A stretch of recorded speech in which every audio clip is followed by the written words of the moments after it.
শেষ চার নিশ্চিত করতে মরিয়া জহির খানের দিল্লি ডেয়ারডেভিলস। শুক্রবার মুখোমুখি হবে বিশ্ব পেসার মুস্তাফিজুর রহমানের সানরাইজার্স হায়দ্রাবাদের। রাত 8:30টায় রায়পুরের শহীদ বীর নারায়ণ সিং আন্তর্জাতিক ক্রিকেট স্টেডিয়ামে এই ম্যাচ অনুষ্ঠিত হবে।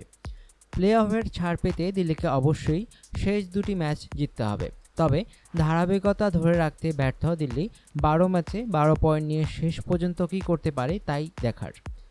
তবে ডু অর ডাই ম্যাচে ব্যাটসম্যানদের ফর্ম নিয়ে শঙ্কায় রয়েছে দিল্লি, কারণ আগের দুই ম্যাচে ব্যাটসম্যানরাই দলকে ডুবিয়েছে।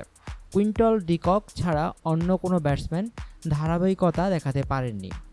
ব্যাটিংয়ে দুমিনি সহ ভারতীয় ব্যাটসম্যানরা চূড়ান্তভাবে ব্যর্থ হয়েছেন। অন্যদিকে শেষ চার নিশ্চিত করা মুস্তাফিজদের হায়দ্রাবাদ আজ অনেকটাই নির্ভর হয়ে মাঠে নামবে। ধারাবাহিকতা দিয়ে অন্য দলগুলোকে অনেকটাই পিছনে ফেলে দিয়েছে সানরাইজার্স হায়দ্রাবাদ। 12 ম্যাচে 16 পয়েন্ট সংগ্রহ করা হায়দ্রাবাদ লিগ টেবিলের শীর্ষস্থান ধরে রেখে শেষ চারে যেতে চায়।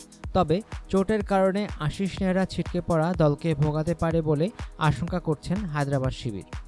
এদিকে মাঠের লড়াই ছাপিয়ে আরেকটা লড়াই হবে পেসার জহির খান ও বাংলাদেশি মুস্তাফিজুর রহমানের মধ্যে।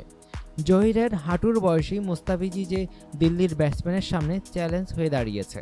তার কাটা ঠিকমতো কাজ করলে শিরোপা লড়াই থেকে ছিটকে যেতে পারে দিল্লি। অনুগ্রহপূর্বক সংবাদটি শেয়ার করুন এবং খেলাধুলার সর্বশেষ খবর জানতে স্পোর্টস লাইট সাবস্ক্রাইব করে রাখুন। ধন্যবাদ।